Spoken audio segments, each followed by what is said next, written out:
I worked 2 years straight on my app and finally launched it. My family skipped the party to celebrate Ezra's promotion.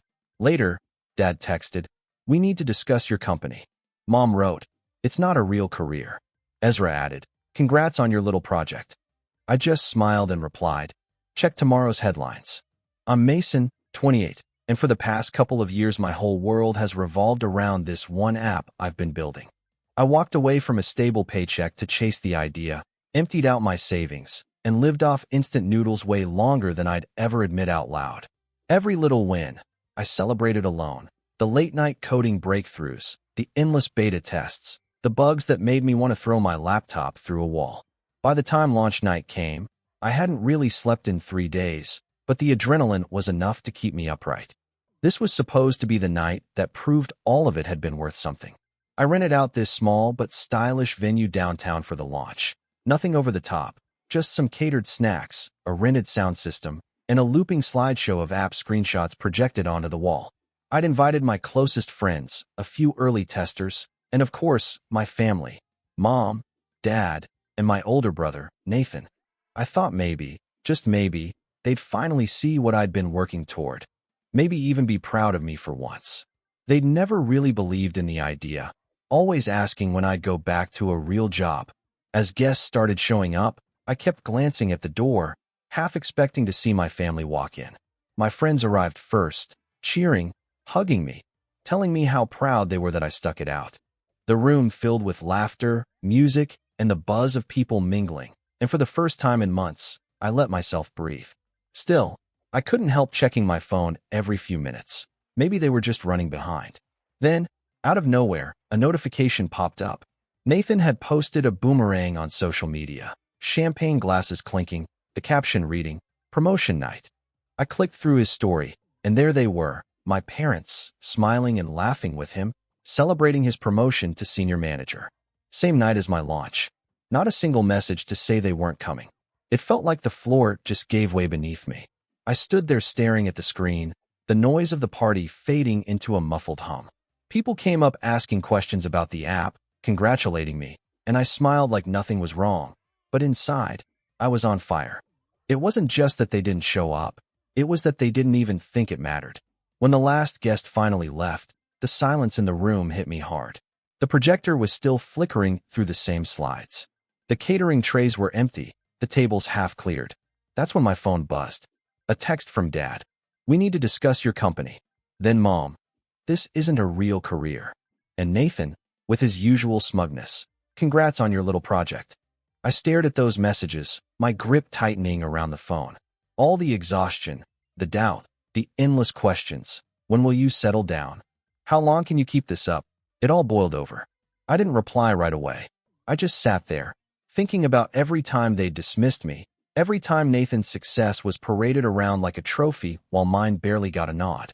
For once, I didn't want to defend myself. I didn't want to explain or prove anything. I typed one short line, steady fingers, heart pounding. "Check tomorrow's news." And I meant it, because I knew tomorrow would change everything. When I woke up the next morning, my phone was buzzing nonstop on the nightstand. I'd crashed on the couch still in my clothes from the night before, my laptop open beside me. My head throbbed, not from drinking, but from everything I'd bottled up. Their messages from the night before were still echoing in my head.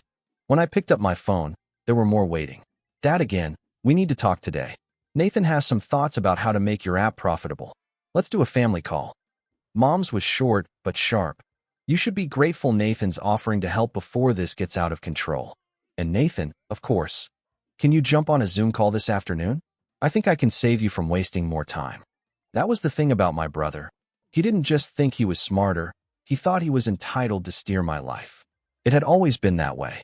Nathan, the golden child. The firstborn who got private tutors, the best soccer coach, the brand new car at 18. I got his old bike with the crooked handlebars. If he wanted to eat out, the family went. If I wanted to go to coding camp, Mom said it was too expensive. 2 months later, she paid for his photography workshop without blinking. Reading their text that morning, I wasn't even surprised. Of course they'd found a way to make my launch, my one night, about him. When the time came for the call, I reluctantly joined. Dad was already there in his home office, Mom beside him with her mug of coffee. Nathan joined last. still in his crisp dress shirt and tie, clearly calling from work. Dad didn't even start with a hello. "Mason, we're worried about you," he said. "This business. It's not a business," Mom interrupted. "It's a project. You need something stable." Nathan nodded like he was delivering a boardroom presentation. "Look, little bro, I'm not saying the app's bad. It's cute, but you need a real plan. I know some people who'd buy you out for a decent price. You'd make some cash and move on to something that makes sense." I didn't say anything at first, just listen while they talked over me like it was rehearsed. Mom's soft but cutting tone, Dad's heavy sighs, Nathan's patronizing grin. Finally, I said quietly, "I don't want to sell." My voice was steady, though my hands trembled under the table. "This is my company. I'm not cashing out before it even gets a chance."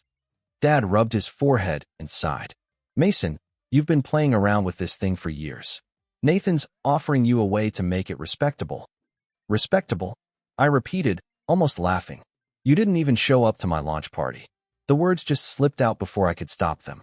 For a split second, the Zoom call went silent. Mom's eyebrows shot up, her lips pressing tight.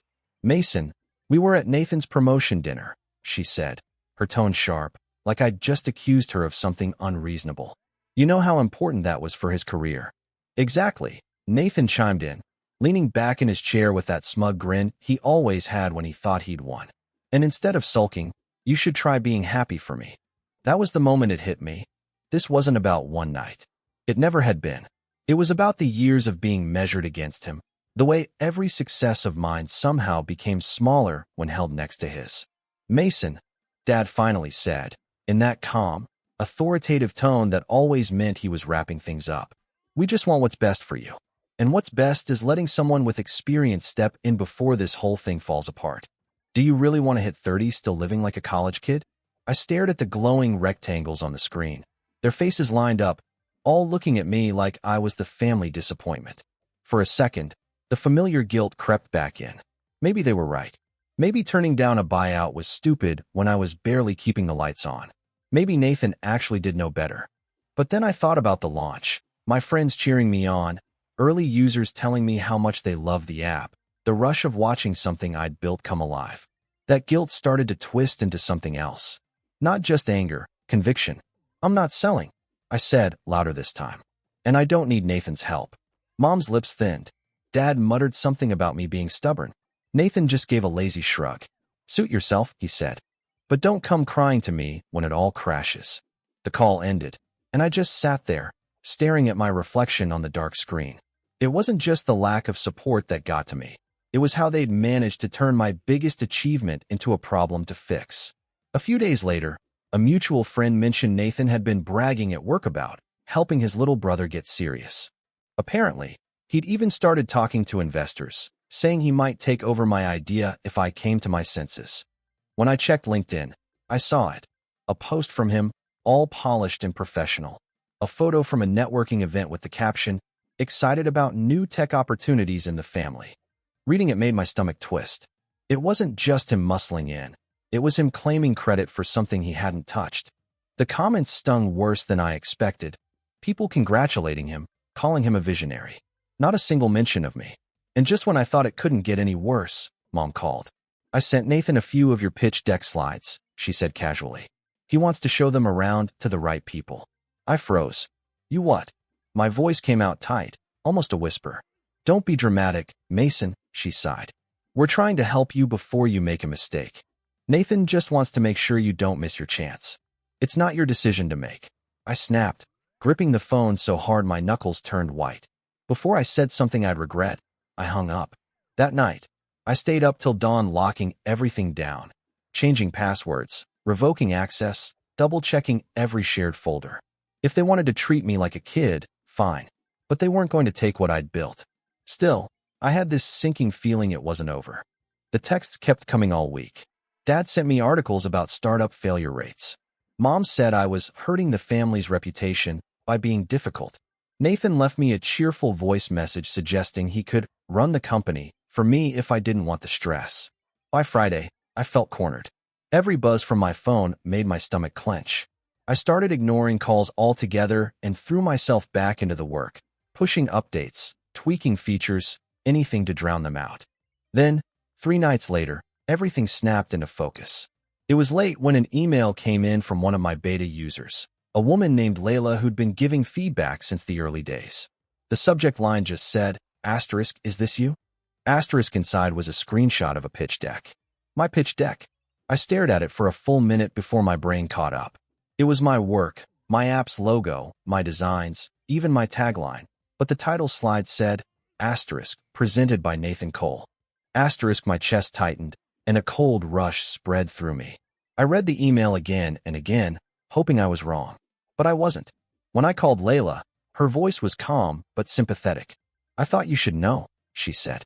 "I went to a startup event tonight, and your brother was the keynote speaker. He pitched your app, said it was his project. He told everyone he was looking for co-founders and investors." I thanked her, hung up, and sat in silence, staring at the wall. My own brother had gone on stage and claimed my work as his.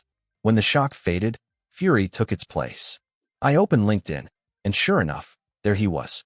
A shiny new post with a photo of him on stage, microphone in hand, my app's interface projected behind him.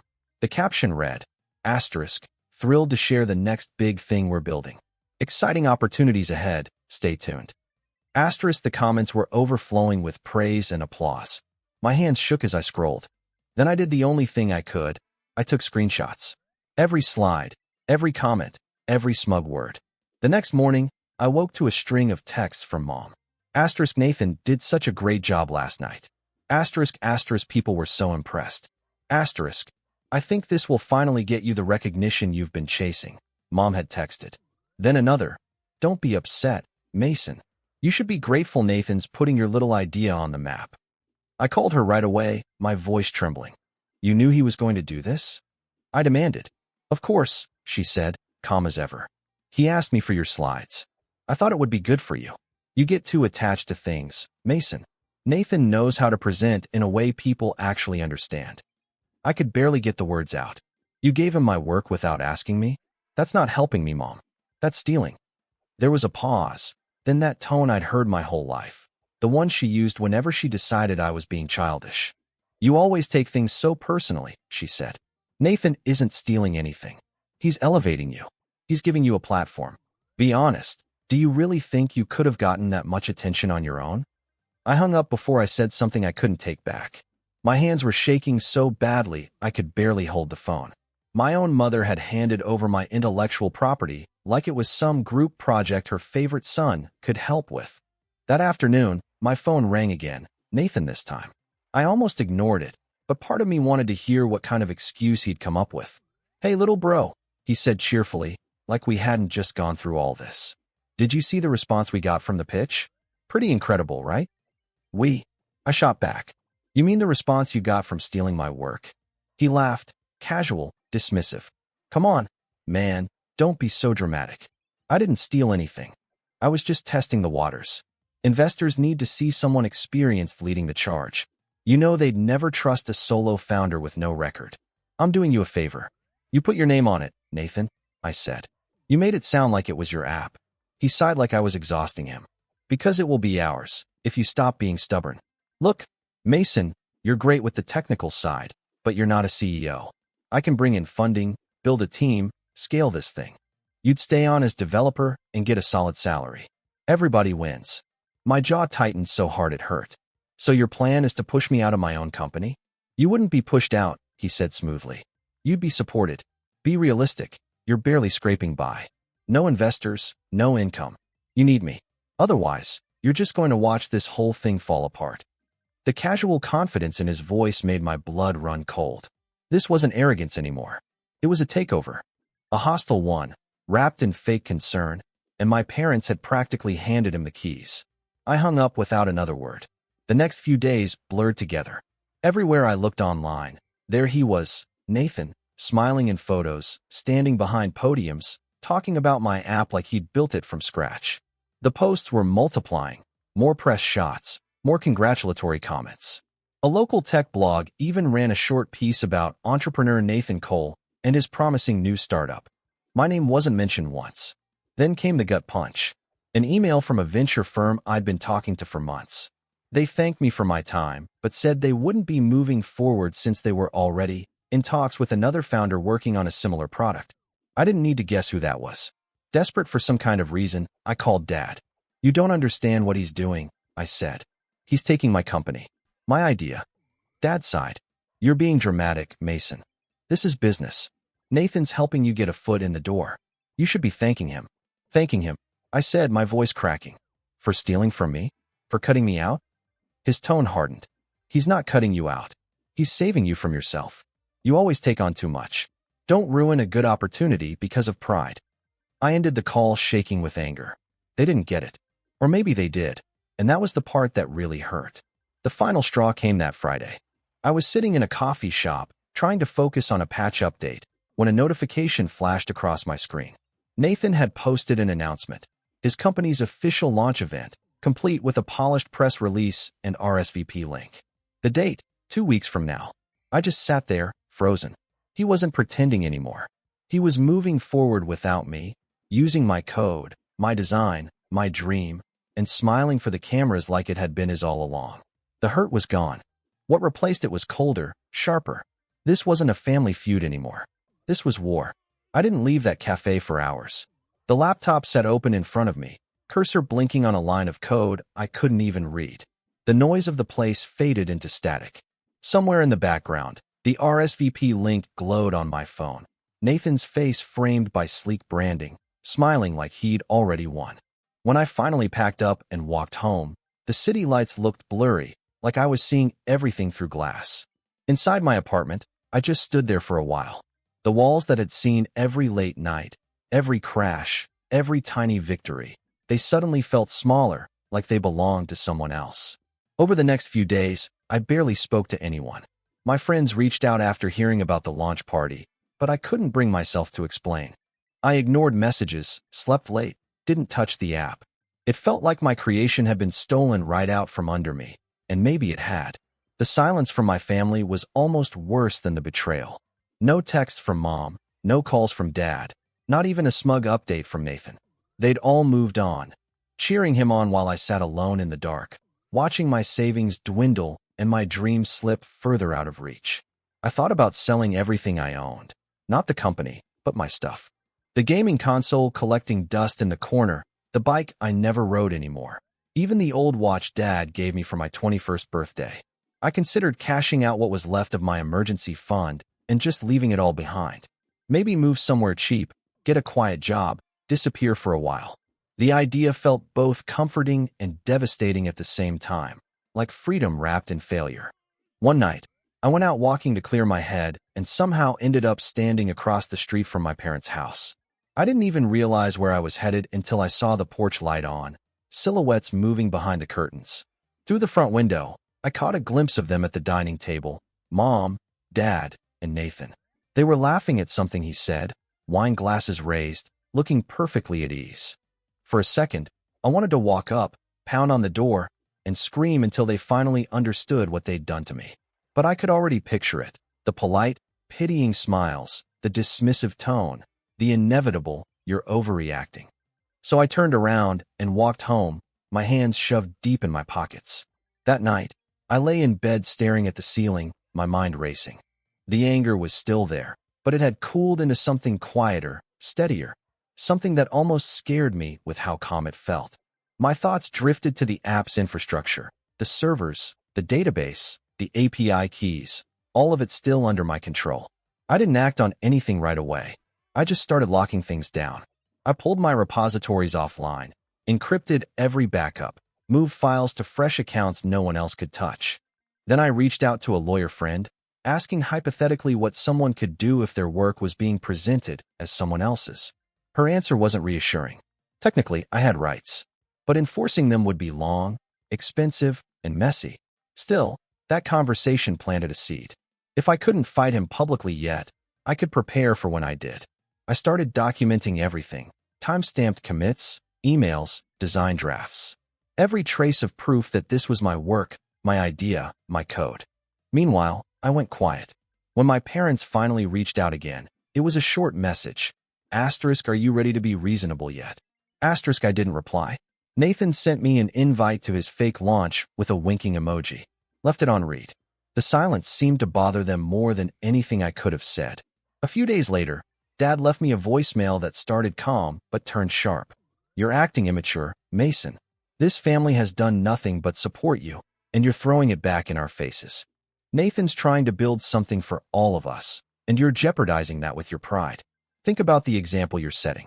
I deleted the message but kept the transcript. Another piece of evidence. Another reminder of how they were rewriting the story, turning me into the problem. They weren't just ignoring my work anymore. They were making me the villain in my own life. As the days passed, something inside me shifted.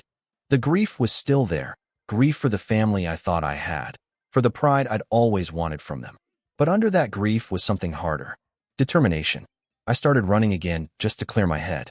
Fixed bugs in the app, not because I had to, but because it reminded me it was *mine.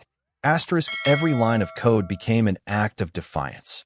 Every tweak was proof that I still had control. One night, I sat down with a notebook and started planning. If Nathan was going to hold his fake launch in 2 weeks, what could I do before then? I wasn't ready to strike yet, but I could prepare. I mapped out everything. A real launch strategy, a press list, a draft of a blog post telling the story from my side. The truth. Each word felt like reclaiming a piece of what he'd stolen. For the first time in weeks, I felt a flicker of hope. I wasn't ready to fight openly yet, but I was done hiding. When I looked at the calendar, I realized his launch date was closer than I thought, just over a week away. I stared at it for a long time before a slow smile crept across my face. If Nathan wanted a launch, he was going to get one. The next morning, I woke up feeling different. My apartment didn't seem so cramped anymore, and the air didn't feel as heavy. I brewed coffee, sat at my desk, and opened my laptop with a focus I hadn't felt in months. The app stared back at me, the thing I'd built from nothing. And for the first time since all this started, I felt proud again. I worked in long, deliberate bursts. It wasn't just coding now, it was strategy. I rebuilt the onboarding flow to make it sleeker, added a new dashboard to track growth in real time, cleaned up the design until it felt perfect. Every improvement was my quiet revenge. And then I started reaching out to the people who had believed in me from the beginning. I called the friends who had stayed late at my launch party, the ones who'd clapped the loudest. I told them what was happening. They were furious. "That's insane, man," my friend Marco said over the phone, his voice sharp with disbelief. "He literally stole your work?" Marco said, disbelief heavy in his voice. "You have to clap back, man. We'll help you make noise about it." "Yeah," Layla chimed in. The same Layla who'd first warned me about Nathan's presentation. "If you pull together a Real launch, I'll blast it everywhere. People deserve to know who actually built this thing." Their support hit me like fuel to a dying fire. For the first time in a long while, I didn't feel completely alone.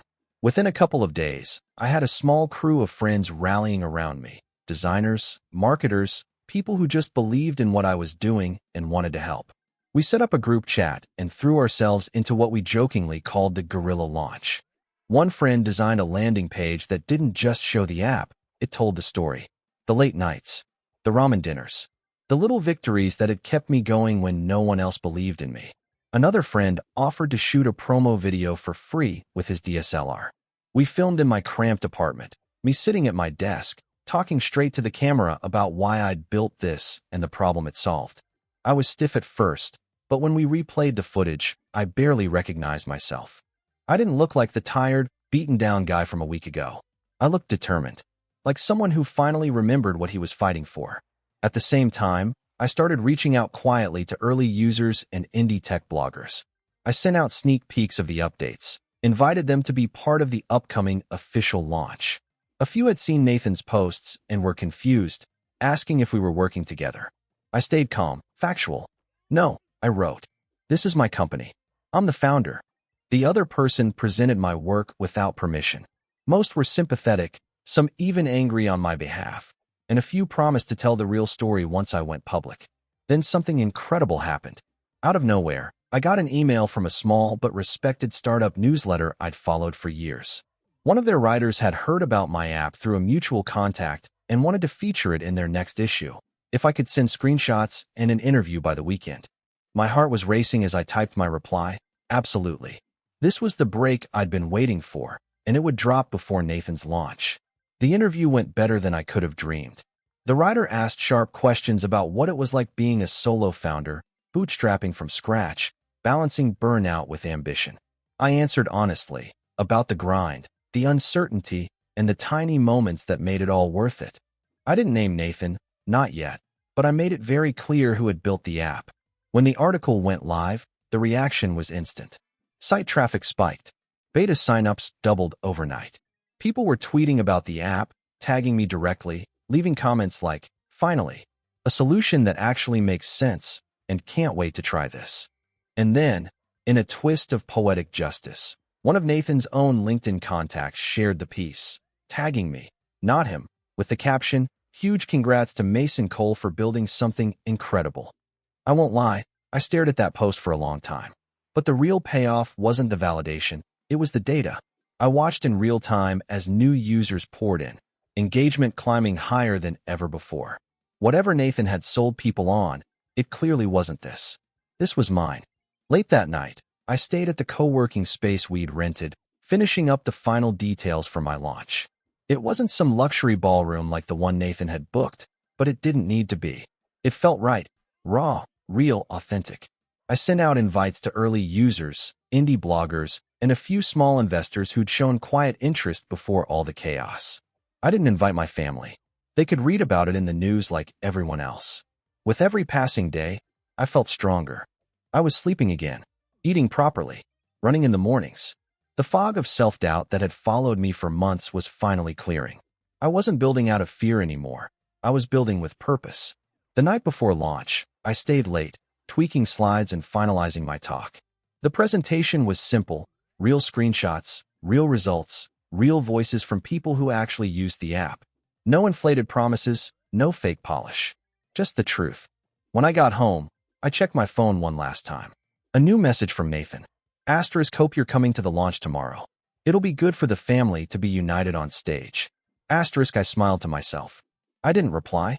Instead, I set my phone down, plugged it in, and went to bed early, calm, focused, ready. Tomorrow wasn't his day anymore. It was mine. And by the time he realized what was happening, it'd already be too late. The morning of my launch, I woke up before my alarm. For once, there was no dread waiting for me, just a quiet sense of inevitability, like standing at the top of a hill knowing all that was left was to let gravity take over. I brewed a fresh pot of coffee, put on the outfit I'd laid out the night before, clean, simple, confident, and went through my checklist. Slides? Ready. Landing page? Queued. Press emails? Scheduled. My friends were already texting updates from the venue. Chairs set, projector working, energy high. Then another message lit up my screen. Nathan again. Asterisk, just a reminder, doors open at 6. Would mean a lot if you came. Asterisk, I couldn't help but laugh. He still thought I'd show up to applaud him stealing my work. Instead, I opened my laptop, double-checked everything, and hit send on the newsletter I'd written the night before. It was short, clear, and unapologetic. Asterisk, this has been 2 years in the making. Asterisk, it included screenshots, download links, and one final line that said everything I needed it to. Asterisk, built by Mason Cole, founder. Asterisk, I built this from the ground up, I wrote, my fingers steady as I typed. No investors, no safety net, just a vision, and a lot of sleepless nights. Today, I'm proud to share it with the world. And right at the bottom, I added one simple but crucial line. Asterisk, if you've seen anyone else presenting this as their work, they are not affiliated with my company. Asterisk, then I scheduled the post to go live at the exact same time Nathan's event was set to begin. When I arrived at the co-working space that morning, the energy in the air was electric. Friends were setting up chairs, checking cables, making last-minute adjustments. People I barely knew were chatting about the app, holding coffees, and smiling. A friend of mine who did photography on the side was snapping candid shots, and to my surprise, a local tech reporter had shown up, apparently after seeing my teaser in the startup newsletter. This is bigger than we thought, Marco said, handing me a coffee with a grin. You ready? More than ready, I said, and for the first time in months, I really meant it. The launch went better than I could have ever dreamed. The room was packed. The demo ran flawlessly. When I showed the live user numbers climbing in real time, people actually applauded. Afterward, there were handshakes, selfies, and rapid-fire questions about the roadmap. By the time I got home that night, The servers were humming and my inbox was full. Emails from investors, media requests, and beta users sharing screenshots of themselves using the app. But the best part hadn't even happened yet. Around 6:30, right in the middle of Nathan's event, my newsletter dropped. Within minutes, I started seeing it shared everywhere, on Twitter, LinkedIn, even Reddit. People were tagging me, congratulating me, quoting that one key line. If you've seen anyone else presenting this as their work, it didn't name him, but everyone knew. By 7 o'clock, the first angry text came in. Mom, what did you just post? Nathan is furious. People are asking questions at his event. I didn't respond. 10 minutes later, Nathan, what are you doing? You're ruining everything. Still nothing from me. Instead, I opened my analytics dashboard and watched in awe as user signups spiked again, most of them timestamped right when his launch had started. People at his event were clearly checking their phones, seeing my version, and signing up for the real thing. Then, like poetic justice, someone at his launch tweeted, so apparently the guy on stage isn't even the founder? Just found the actual creator's post. Awkward. That tweet blew up. Replies poured in. People tagging Nathan, calling him out, accusing him of lying. By the end of the night, my name was trending locally, and his reputation was quietly imploding. The next morning, I woke up to an email that nearly stopped my heart. It was from a well-known investor I'd followed for years. I saw what happened yesterday. I've been tracking your app for a while. Let's talk funding. Your story is exactly what this industry needs. I read it 3 times just to make sure it was real. This wasn't about revenge anymore. This was about finally stepping into the place I'd been working toward all along. Later that day, the same startup newsletter that had first featured me published a follow-up piece, this time with no restraint. The headline read, Local founder faces family battle over stolen startup idea. Here's his side of the story. The article laid it all out, screenshots, timestamps, messages, interviews with people who knew what had really gone down. They didn't outright trash Nathan, but they didn't protect him either. Within hours, his LinkedIn posts started disappearing. The event photos vanished. Even the RSVP page for his launch went offline. But my phone, it didn't stop buzzing. New users, new investors, people reaching out just to say they were rooting for me. By the end of the week, I'd signed my first term sheet. It wasn't a massive sum, but it was real funding, a solid runway to keep building, hire a small team, and grow properly. When I told Marco, he grabbed me in a bear hug. You did it, man. You actually turned this around. I smiled, but deep down I knew this wasn't the end. While Nathan was busy trying to do damage control, I was setting up something bigger.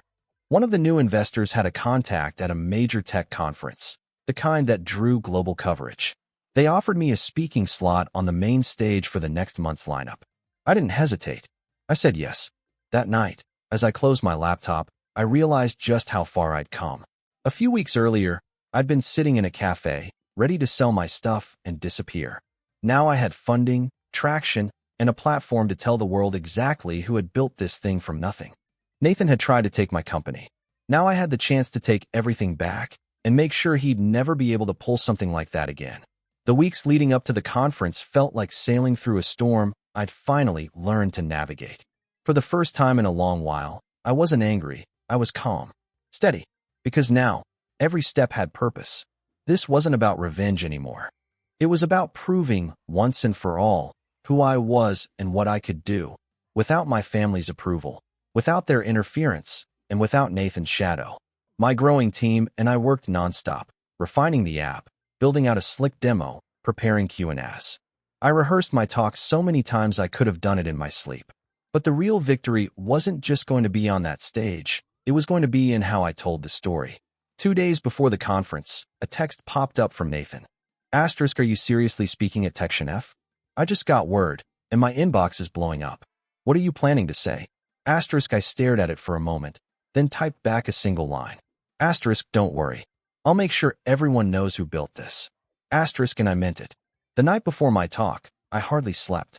Not because I was nervous, though there were definitely butterflies, but because I could feel something building. It was like standing backstage right before the curtain goes up, knowing this moment could change everything. This wasn't about Nathan anymore. This was my chance to step out of my family's shadow once and for all. When I got to the conference hall, the energy was unreal. The place was buzzing, founders pitching ideas, investors scribbling notes, people chatting in every corner. My slot was right after lunch, prime time, when the room would be full again. I waited backstage with my laptop, listening to the speaker before me wrap up. Then I heard the MC say, "Next up, please welcome Mason Cole, founder and developer of AppName, a project that's been turning heads lately for its innovation and incredible backstory." The applause rolled through the room as I stepped into the light. The stage was bright enough that I could barely make out the faces past the first few rows, but I didn't need to see them. I could feel the attention. I took a breath and started talking. At first, I kept it simple. The app, the problem it solved, the endless nights debugging until sunrise. But halfway through, I paused and shifted gears. "I want to share something a little personal," I said, letting my voice drop just enough to draw people in. Because building this wasn't just a technical journey for me. It was a test of perseverance, trust, and family. The room went still. "I built this alone," I continued. "For 2 years, this project was my life. And just when I was ready to share it with the world, someone close to me tried to take it. They stood on a stage, called my work theirs, and told me I wasn't capable of leading my own company." I heard the murmur ripple through the audience. I didn't rush. I almost gave up then. I almost believed them. But instead, I launched anyway. And what happened next reminded me of something important. When you build something real, something honest, the truth eventually finds its way to the surface. I clicked to the next slide. Charts of our growth since launch, press coverage, real testimonials. People leaned forward, impressed. "Today," I said, "we have thousands of active users, a growing team, and new investors joining every week. We got here because we refused to let anyone else write our story." I ended with the line I'd practiced over and over. "So if anyone ever tells you that you don't deserve what you've built, that you should step aside and let someone else take the credit, prove them wrong. Build louder. Build better. Make them watch." The applause wasn't polite. It was explosive. People were on their feet, cheering. My heart was pounding, but not from fear. From freedom. When I stepped off stage, my phone was already buzzing. The talk had been recorded, and clips were spreading online fast. People were sharing my words, quoting that last line, calling it one of the best talks of the conference. And right in the middle of all that, a new text appeared. "Nathan asterisk, you didn't have to humiliate me like that."